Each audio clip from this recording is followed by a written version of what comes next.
Hello everyone and welcome to a brand new episode of Women of Arabia. Women of Arabia is a platform where we showcase women from across this region who with their sheer hard work and their dedication and passion, they have carved a niche and have created their dreams into reality.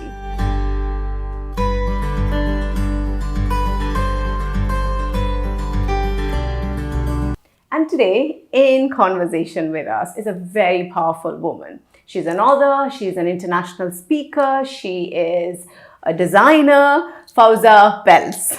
Thank you so much, Fauza. Thank you so much for being part of Women of Arabia. Thank you. Thank you for having me. Right. So, like I mentioned, you're a woman who dons many hats, right? Sort of, yeah. Quite a lot of hats. She's a designer. She's a model. I've seen her modeling. She's an amazing model. So she's an international speaker as well and an author. Yes. And right now you have a company called Fauza Consultancy. Right. And what exactly is Fauza Consultancy all about? So Fauza Consultancy started actually because of all the different hats that I wear. Mm-hmm. And I wanted to create a platform where people can actually just come and see the services that I have, but also they can just log in and see what I can do for them. Mm. And it mirrors everything. So it's the book. It's if you want to publish a book, I can work with you through, because I'm self-published, so I can actually guide other people to do that. You know, if you want to change to uplift your space at home, I can also help with that.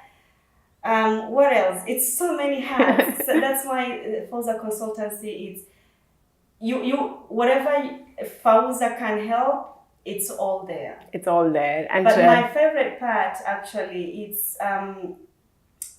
when I say a foundation, people think building a house and putting girls in. So part of Fauza Consultancy is we've created a platform for based on the exposure that I have now and the tours that I do with the girls, when I do my speaking engagements, I got, most of the time I feel there was a need for a place where actually young girls, our teenagers, they can go to when they feel depressed, when they feel like everything around them is falling apart. A place where they can actually reach out. Even if they don't want to tell me that I've been sexually abused, they don't want me to know the name, they can send us notes anonymously. And then what I do, I pass on these kids, this information to other people who they can actually, encourage them. Mm-hmm. Because I believe we all have different areas. As much as I have a couple of hats, but there's some things I reach out to that if someone needs psychology, then I get someone who can talk to them. And okay. So it's, basically that's... So is it an online platform or is it just based off of Dubai? It's registered. We are registered and internationally. And the reason why I made it visible, I love the power of the online platform where people, they don't have to see me for me to help them. They can just log in and tell me how they feel. Right. And are you the one who's going to be there online, or do you have someone who's going to be... I work with other people because I cannot do it all on my own. Exactly. And sometimes you need also to delegate and also reach out to other people. Like, if someone needs counseling, I know who I can approach, that I can put. So it's like I'm the middle woman. Yeah, I put person who will put people together and their needs and requirements, which is a great platform. But let's go back to your childhood. You were born in Kenya? Yes, I'm Kenyan by birth. Yes. Okay. And how was your childhood like? And what motivated you? Were you always into the cause of women while you were growing up? And, your childhood, did anything in your childhood trigger you to actually follow this particular path and give back to the women? You know what? Mm-hmm. That's a very interesting question. That's a very good question, because growing up, I was very insecure. Huh. I was very insecure. I was very naive. And this is because, I came from a broken family, or rather, let me just say I was born out of wedlock. And growing up, I always used to feel like there was something amiss. And did you grow up with your mom or your dad? No. Neither. No, neither. I grew up in different homes. Okay. But my dad supported me. Okay.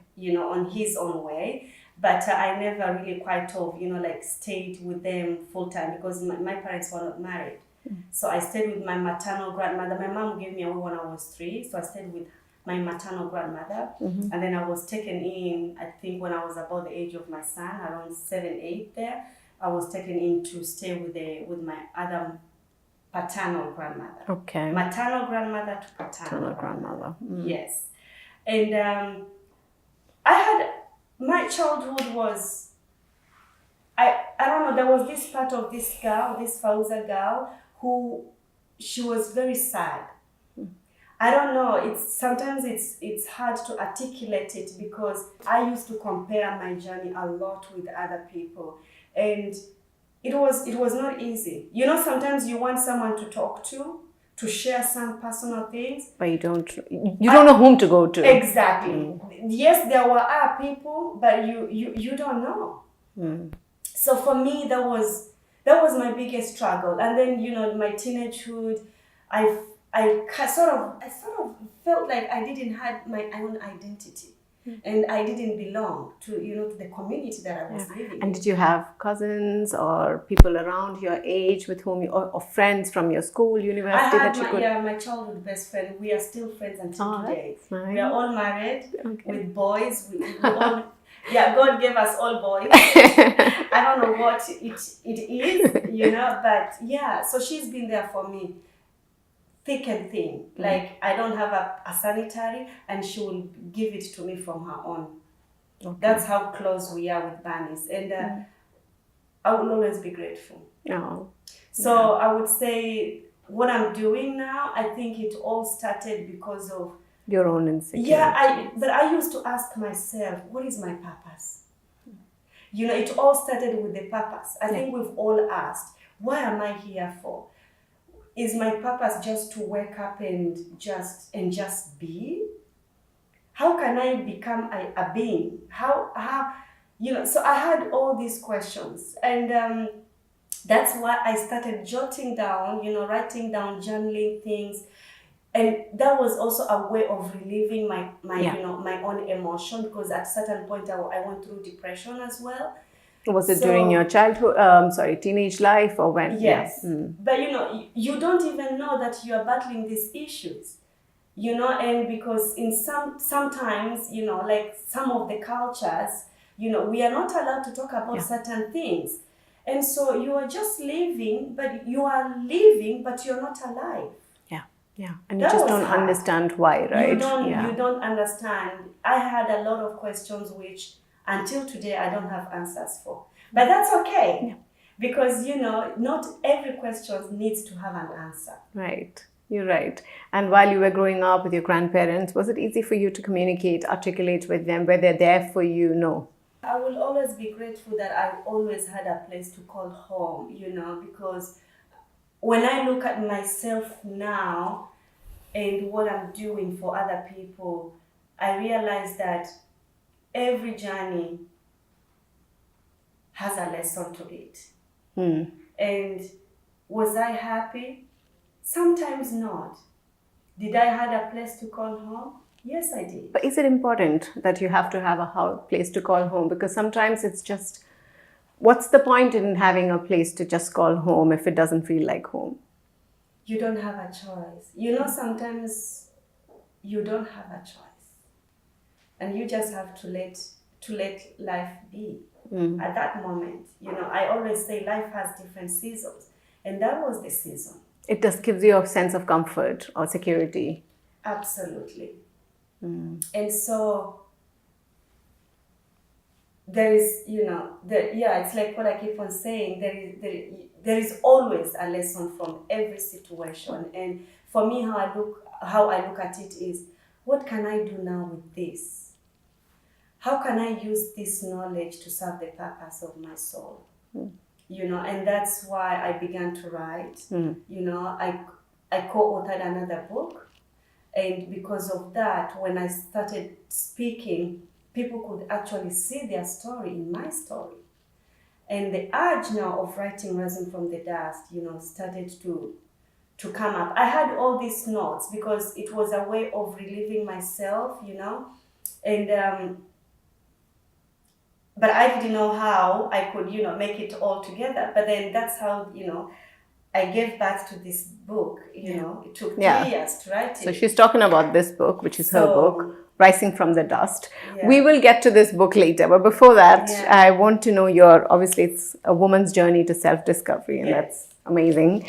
But so after your childhood, your teenager, at that point, you said you used to write a lot and read also, probably, was it? I read a lot. The reason why I really always emphasize on reading is because it has changed my perception about people. I don't judge these days because the way sometimes people behave, we only see from the outside, but if only we can really get to know people inside, there is a lot that we can do to help other people. True. Because outside, everything can look good, but the work is inside. And I realized for myself that, my story isn't really that scary, but it's just, that was my path. I think for me, I always believe that it was meant to be. For me to be maybe a better person, to be a different person, I don't know. It's like what I keep on saying, I don't have the answers until today. And so reading helped me to articulate my own emotions, but also I started connecting the dots for myself. And then I realized, okay, I'm not the only one.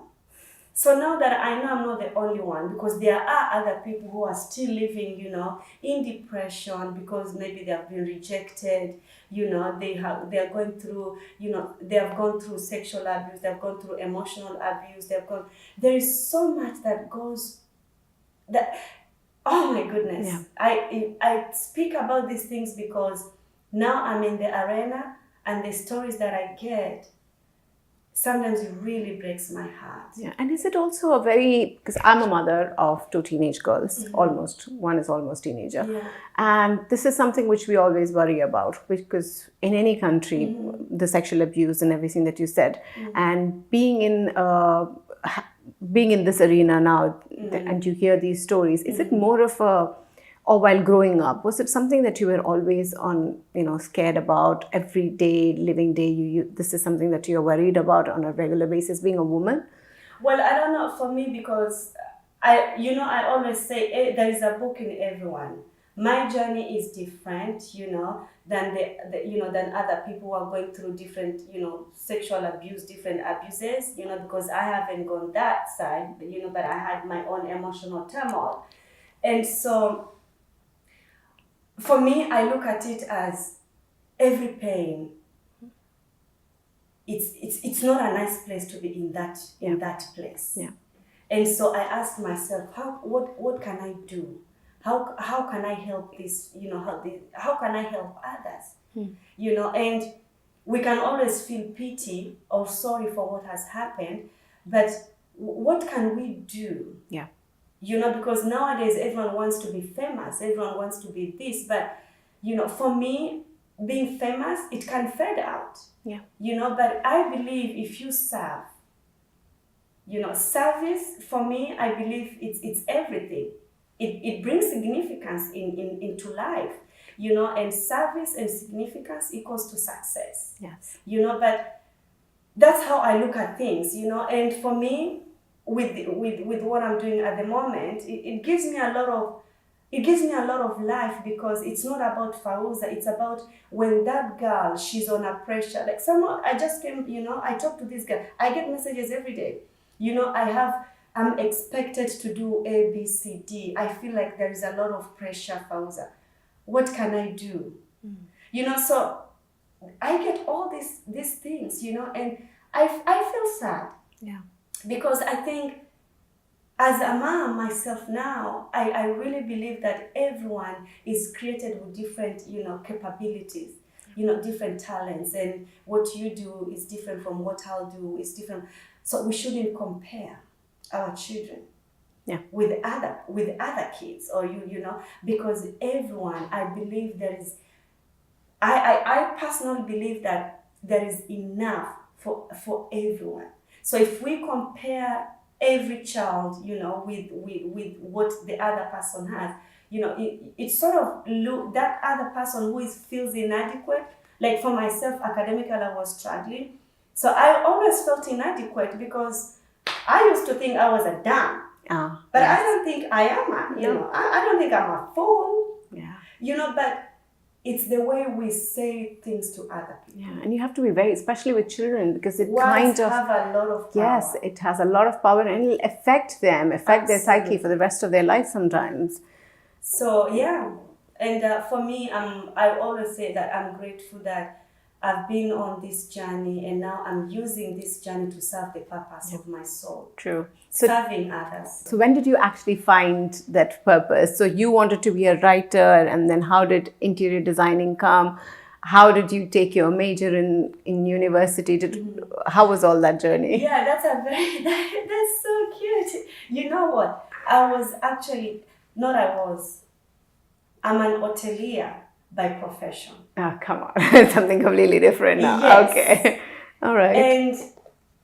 But I felt like it didn't fit me very well, and that's why I went back to school. Actually, I did marketing and I did public relations. That's nice. But I never got the chance to work on those areas. And then when we moved to Dubai 8 years ago, I started doing interior design. And the reason why I went to interior design is because we arrived here, I had this big villa, and I had no idea what to do with this house. So when you say we, you got married and you came here. All right. So where did you meet your husband? You can't skip. You were a hotelier, you said. So where you... That was back, I think it's 15 years ago. Wow, okay. Yeah. And why did you go into that? Because everyone was going into that? That was a very norm thing? No, because I didn't perform well. We thought, that's again something that's been fed into us by our society and teacher. Oh my God. So because I had a D, and I'm not embarrassed, I talk about these things so that because I tell these kids now, you know, that every time I do my speaking engagement, every grade can be developed. Yeah. And I say it because I know how it is when people say, you've gotten that, that's the end of your life. Yeah. Yeah. And as a child, it feels like the end of their life. It does feel, because for me, I was like, what is my story? You know, what can I do? You know, and yeah, I was lucky enough. I had I did a hotel management. So then and I started working so early because I needed to take care of myself. So professionally, I would say that's how it started. And you said you're going to take care of yourself, your studies, everything, and you wanted to be independent. Yes. And why that need to be independent? Because I had to. It's situation. Sometimes circumstances, they push you, they squeeze you, it makes you feel uncomfortable. And then the only thing that you can do at that moment is to find your way. And I had to do that for myself. Okay. So, yeah. Okay. I went back to college. I developed myself. I didn't want to let my D to define me. Because this is what I think sometimes the mistake, you know, as the mistake that we do, you know. Don't let anyone's words to define you. Even our own parents. There's anybody. Because if we let those words to define you, that's when it becomes a failure. And I do not believe in failing. I don't. For me, getting a D was, yes, I was so devastated at that moment. But then that was not a failure. It was just like a detour. Curveball. You know, and what can you do now? This has happened. How can you move from here to there? That's how I look at it. Right. And so I got married. I have one boy, my lovely, lovely, handsome young man, Jasper, who I love with all my being. The only human being, honestly. And Where did you meet your husband? I met my husband in Kenya. Okay. Yeah, we've been together for quite some time, 12 years together. Oh, that's nice. Yes, Yeah. he is Okay. my best friend. If there is anyone I would call and, it's him. I think, sometimes God uses people. I always say that. He has used my husband. He took me in with my depression, with my anger, with my fear, with everything. And he loved me for who I was. And was it important for you to be in a very stable relationship, marriage? Because, coming from a broken, sometimes it happens, right? Coming from a broken parent. Yes. Yeah. Absolutely. Yeah. For me, when sometimes you are told that if you're not careful, you're going to be like so and so. If you're not careful, you're going to end up being like ABCD. Yeah. It makes you live with, I don't know how I can put these words together, but you are always like, oh my gosh, am I doing this? It's like, it always controls you. And also I feel at times it doesn't let you be who you want to. Yeah. And I don't know. I just felt like I didn't want to be the girl that everyone is expecting me to be. And just because of whatever situations happened in life, it had nothing to do with me. I am Fauza. And I really believe that my journey here on earth was not to define or to be put together because of certain other circumstances that had to happen for my creation. I chose not to let anyone's definition of their own way of looking at things to define me. And so for me, I would say that having a man who embraces who you are, despite what the society, has said about you, I thank God every day for my husband. I pray every day for him. Yeah. Super grateful, right? Very, very grateful. That's nice. That's a fairy tale story right there, if you actually look at it.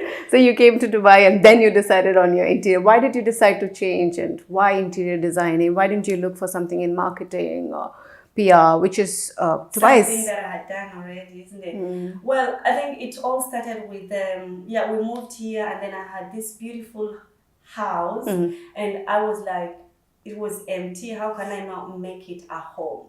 So that's when I went back to college. And then I wanted to use that knowledge and that wisdom, knowledge is power, even if you don't use it often, but it always sticks with you and no one can take that out from you.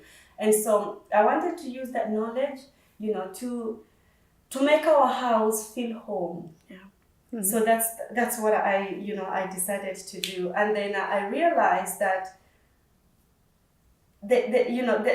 because I was still journaling things, moving here also wasn't easy. It's a different new country. My husband was already working and my son was 13 months old when we moved here. And you're like, it's like, all I say, it's like taking a coin and you drop it. And you're like, I felt like, okay. What do I do? Where am I? You look around and you're like, okay. Wow. Yeah. So it took time before I could actually fit in, and feel at home. Okay. So, but it's part of the journey. Yeah. And because also settling was not easy. I have lived in Kenya all your life. No, I've lived in the Netherlands, but not so long before we moved to Dubai. So we left Kenya, the Netherlands, and then Dubai. Okay. So, my husband is Dutch. I'm sure you're wondering, what the heck is this girl doing in Holland? Okay, all right. So, yes, so that's how the journey was. And it wasn't easy. So I kept on journaling everything. But then, because I was not working at that moment, and then the question of, now I'm here, Jasper is 3 years old, what am I doing? I don't want to be a full-time housewife. Okay. Because that's not me, I've been working so hard at an early, so that was not part of the definition, just to be, just to stay at home and just do nothing. And that also was very hard for me to swallow, just like, waking up, dropping Jasper to school, and then come back home and do this. And no, it was not part of the definition for me. I'm not used to that. I'm not used just to sitting, do nothing. Yeah. So, that's when and then because of that, also with that, I was so frustrated. I didn't have friends, and I was like, okay, so I embarked on my writing. Okay. As I was in college, I embarked on my writing. And then in 2015, I co-authored another book. Okay. And then I realized I love my creativity part, but I think I want to tell tales. Because stories needs to be told. Yes. If we don't tell our stories, they lose their meaning. True. Very true. And when you say you co-authored a book, what was that book? And I co-authored this book with other women. It's called Fierce and Fabulous, We are 15 women in the book. These are real life stories. We're talking of stories where some women have been sexually abused. We're going back to the same yes, stories. Of course, yeah. It is a reality. But this is true story. And when I went into this book, I started traveling to speak why I decided to be part of the book. And it was only a chapter of Fauza in that book.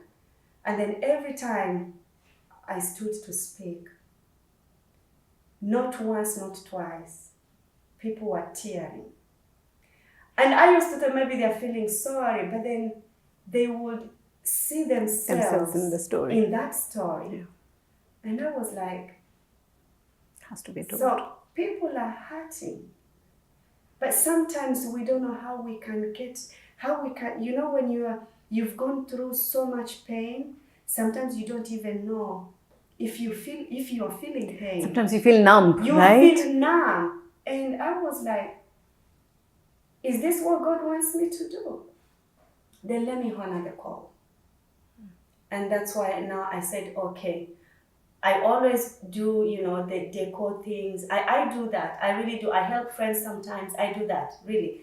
But I said, okay, I love this, but let me focus on sharing the story because it's healing myself, but I believe it's going to also heal the other person. Because when we tell our stories, we are healing, we are liberating, and we're giving the other people also the, it's not the energy, but the courage to stand on their own power.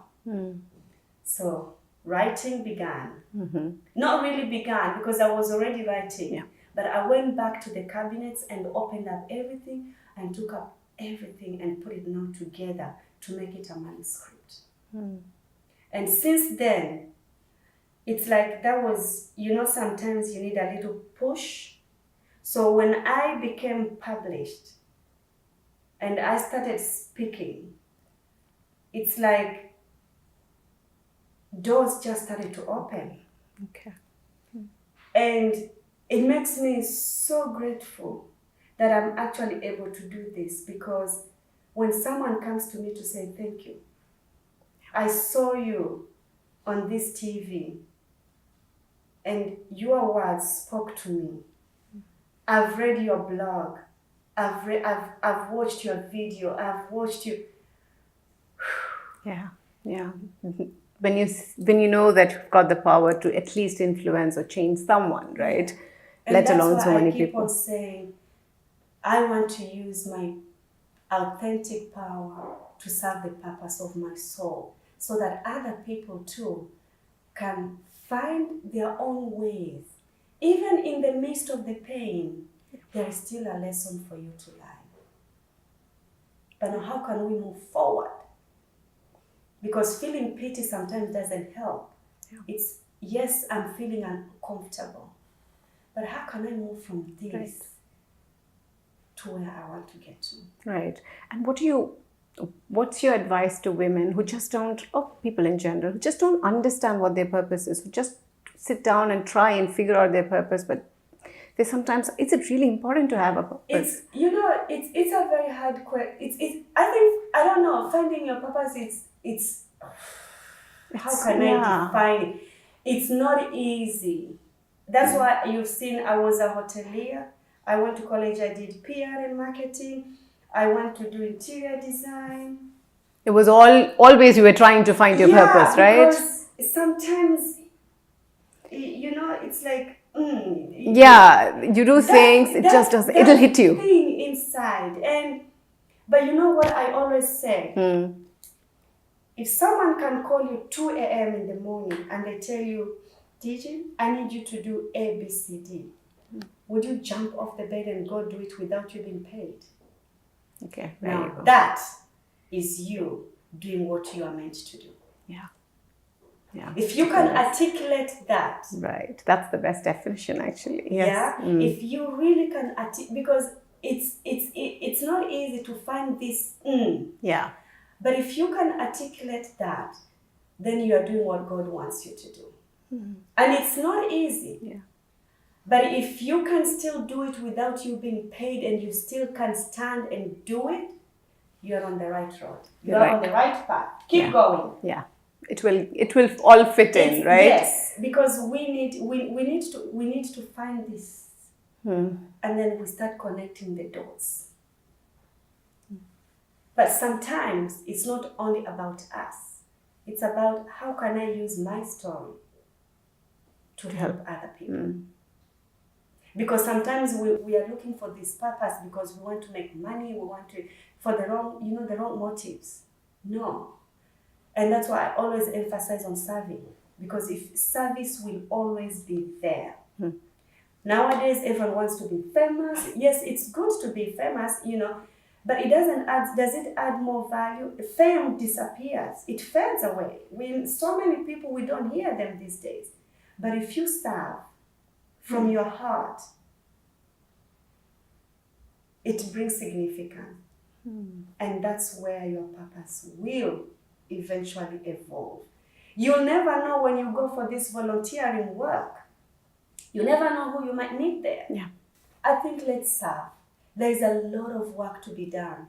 A lot. And that's why for me, I honor my calling. I honor my calling because I just don't want people to see me and see my glory now. I want people to know my story before they really can articulate this glory. And the reason why I've put together this platform, I call it Fauza Foundation, where you can just come in and, be loved and be accepted, and you need sanitary. Yes, we're going to provide for you. That for me, even if sometimes I don't have the donation, the money, I use my own money because it's serving the purpose of my soul. Right. That's how I take it so personal and so serious. Let's serve. Yeah. Service brings significance. Right. And so you mentioned Fauza Foundation. So while we were having a chat earlier, you were also talking about the kind of things that you want to do especially back home in your country or just the region in general. Just starting with something like you said, which in many countries, women, the sanitary napkins, for instance, we take it as a luxury.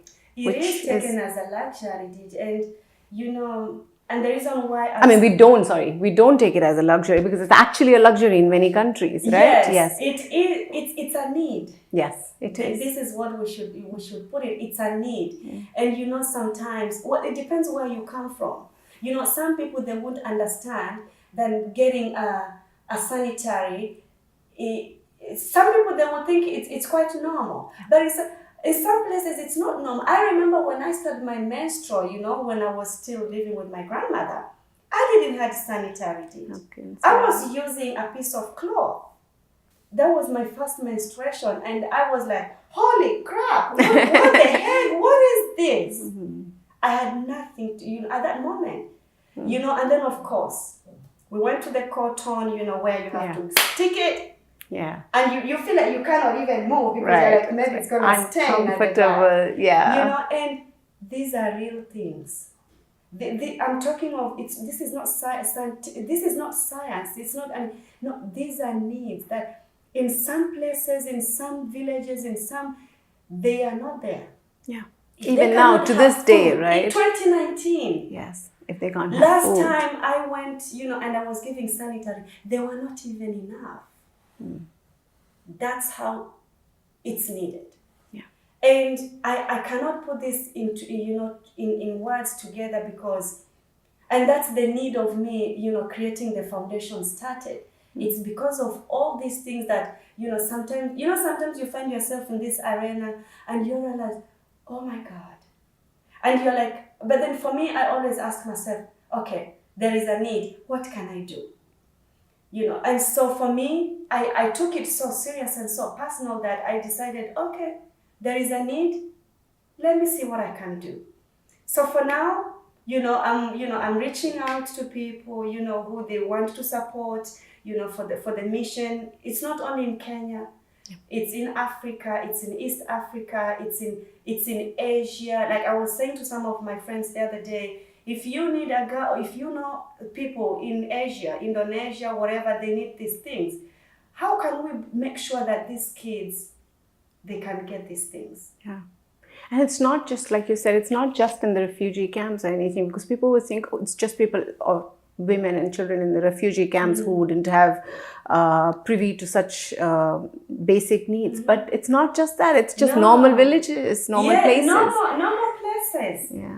There are some places where if they cannot afford a packet of, of rice, so a sanitary, it's a luxury thing to have. So then you end up using what you can find at that moment. Yeah. And so what can we do? Because we need to do something. Yes, right.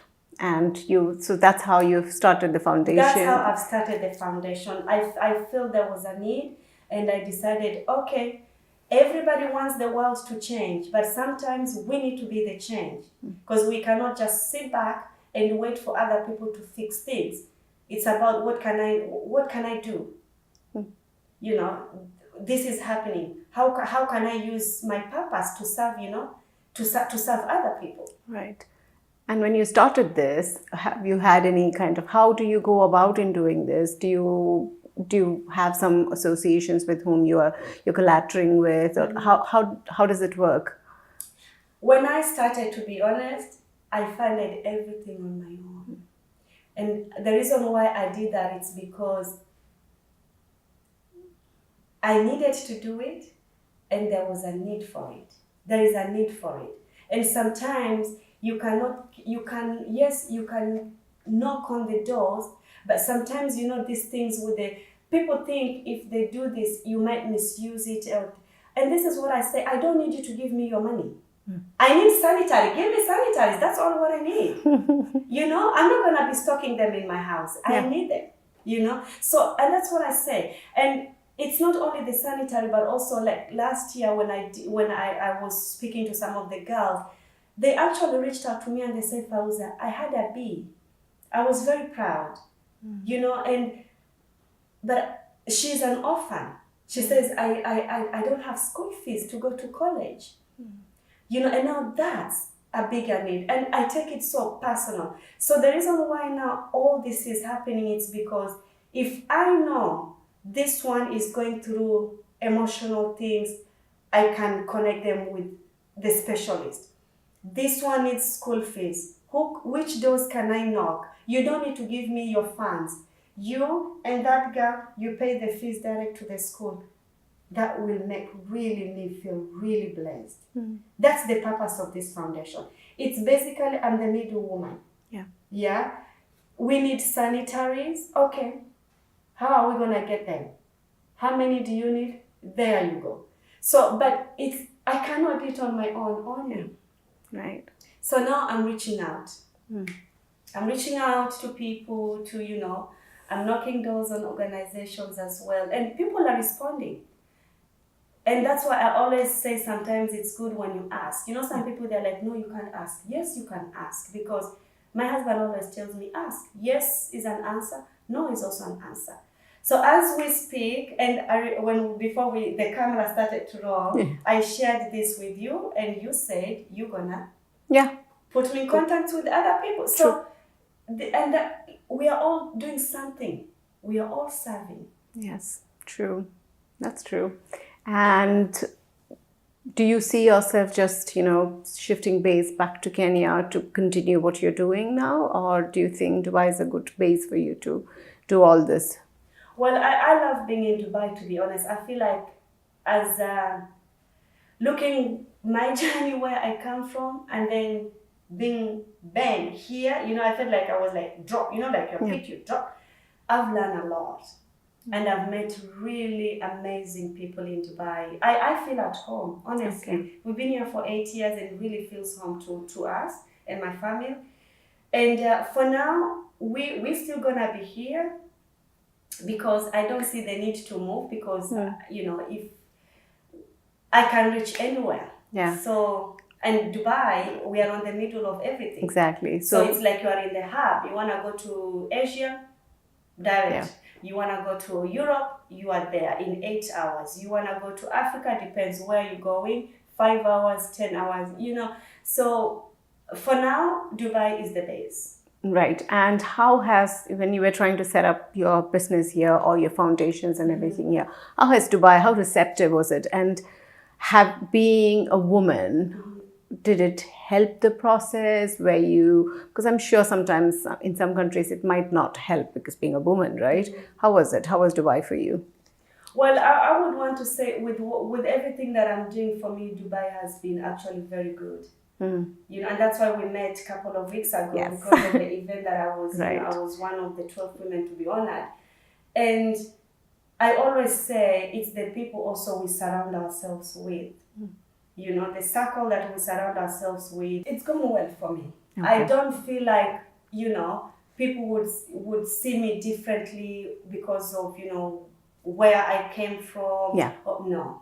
It has worked well. But I think also it comes to because people know, when people know your intention, then it becomes actually easier. Right. And growing up, and obviously you must have had many instances where being a woman has always been a, you know, deterring point, let's put it that way. And how did you, especially whatever industries that you worked in, how would you, when such situations happen, especially for youngsters nowadays, when they're growing up and be teenagers, early 20s, when they themselves are fighting, you know, a battle within themselves. What kind of advice do you give those young girls or youngsters who feel like they've been put down because of who they are, women or gender, race, culture, whatever? I think there is a lot of work that we need to do as moms, as dads, as parents, as guardians, as teachers, as everything. As long as you, between brackets, you have the power, wherever in that situation, we need to be very intentional. And I love social media. Because of social media, people can actually reach to me to say, Fauza, I'm going through difficulties in marriage. I had a lady the other day texted me that my husband is very abusive. You know? Yeah. And it's because she just found me, I had shared something on my YouTube and she had watched it and then she reached out to me.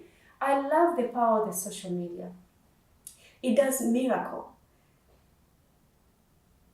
It can connect you with someone who is in America, who is wherever, Japan, UAE, wherever you are, that's how powerful it is. However, we need to educate our children that they need to love themselves first and know who they are. But it can only happen when you are in a loving environment, because it all starts from home, from how we are being raised, isn't it? Yes. And so, yes, the grass will always be green on the other side. But you don't know, because sometimes we only see what people want to share with us. Yeah. I could post a picture and say I'm in London, but I'm in Dubai. You know, so we really have to be intentional. And I always tell to the girls, you know, the boys, when I do the speaking engagements, know who you are. And as a believer, I always say, know also what God says you are. Because as mastermind, you are co-creating your life with the ultimate creator. And if you have that knowledge in you, no matter what life is gonna throw, I always believe the universe, I can lean back. Yeah. Has your back. Absolutely. Yeah. But we need to educate our teenagers. I feel so sad. That day I was crying. You know, girls committing suicide. Why?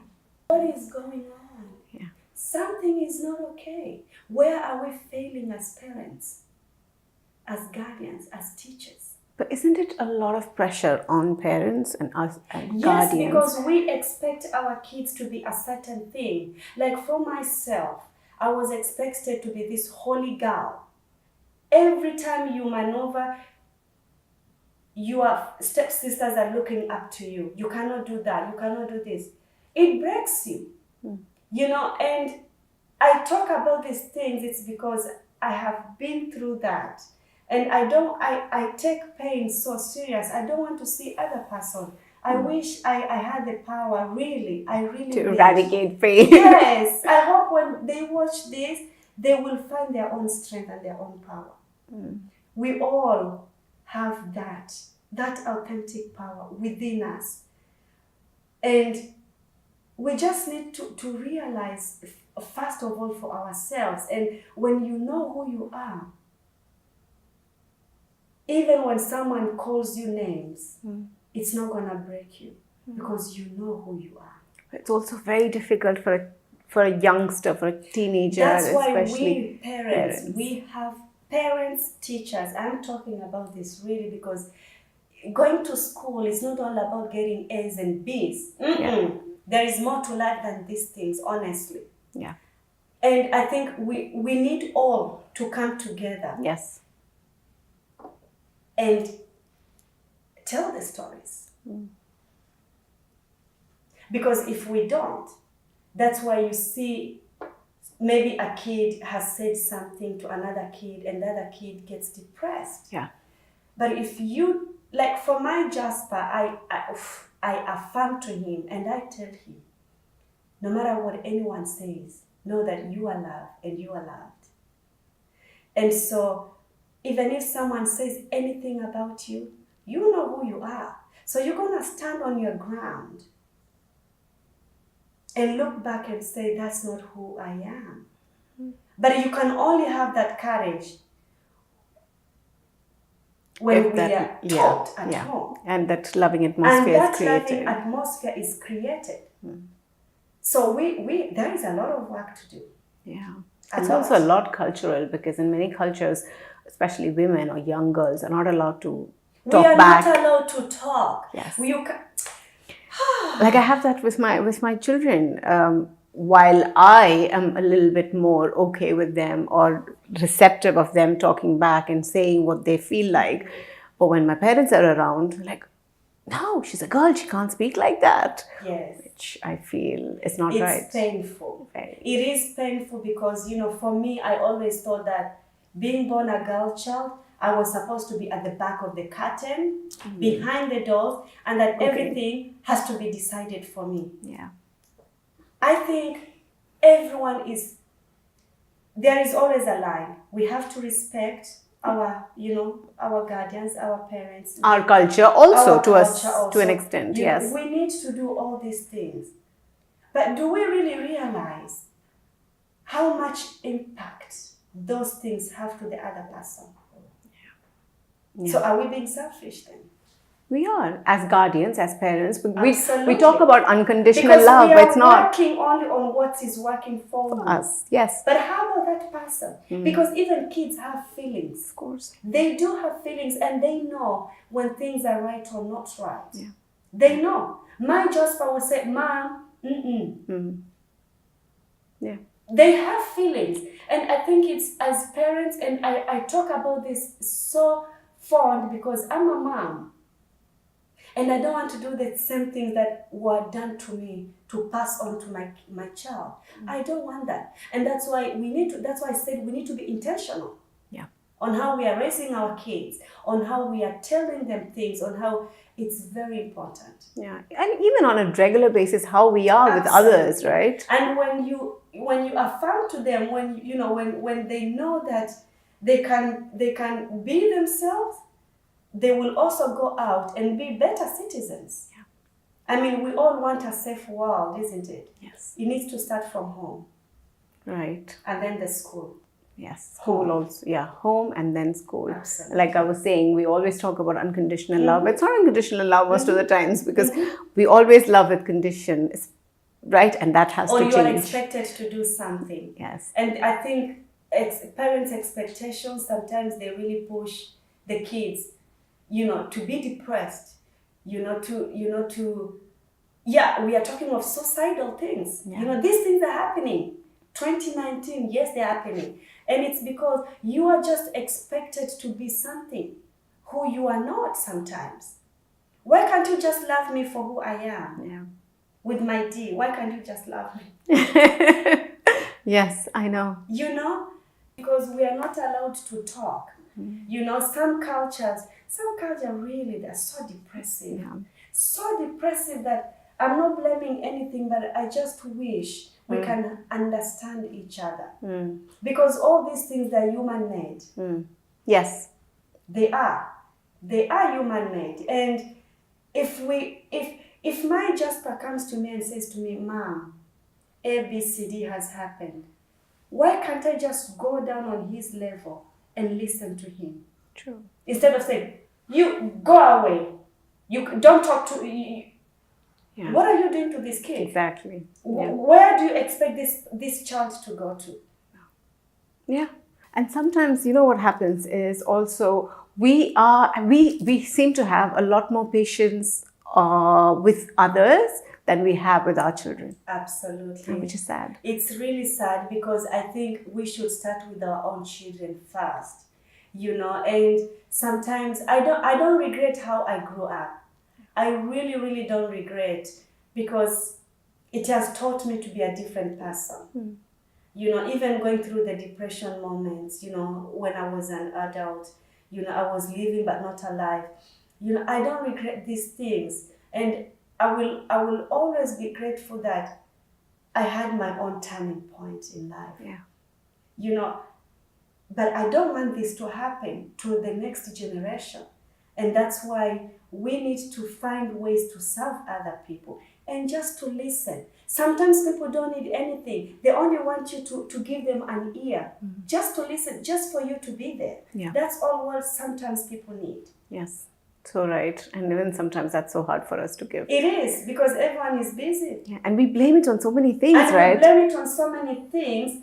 And sometimes, the other time I was talking with these girls and they said, oh, you cannot say that you are having a bad day, or like the other time I was reading in the, I don't know, was it social media, or just something, sometimes you just you just get posted, yeah, and you're like, this woman was going through depression, but she couldn't tell, because apparently if you say you are depressed, people think you want attention.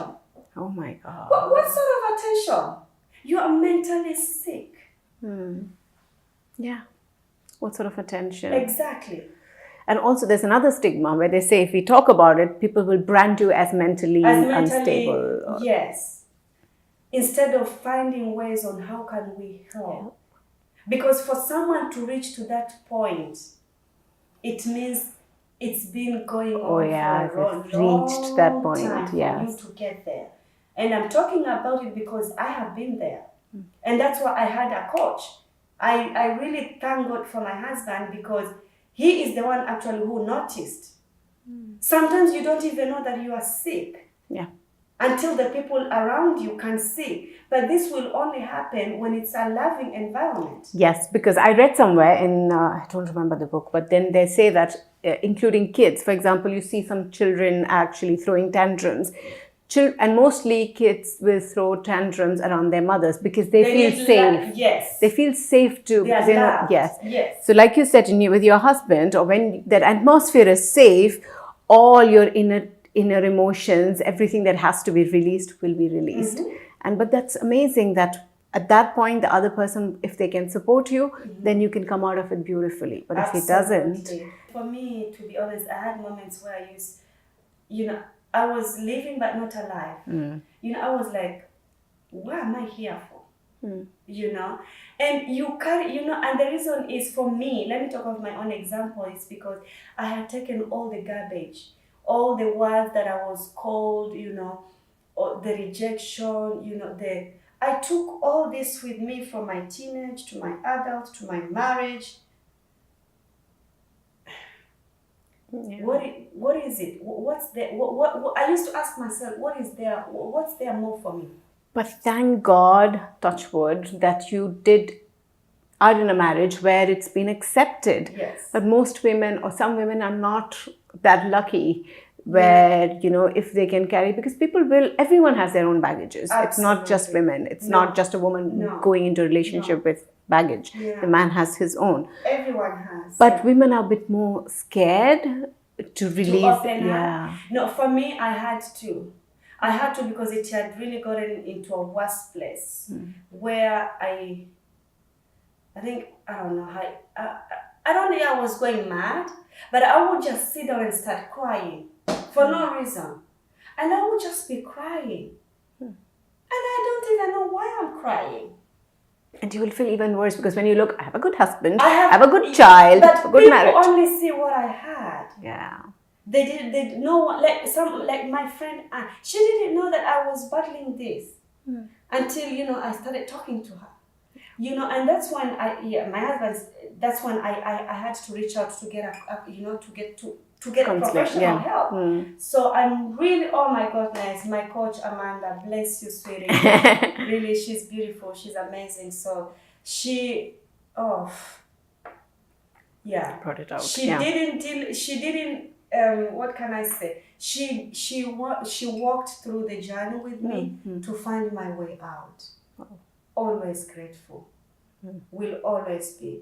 And that's why for me, you know, the reason why I do the speaking, the reason why I do the writing, the reason why I do the videos, the reason why I do everything, it's because I know what it is to be in pain.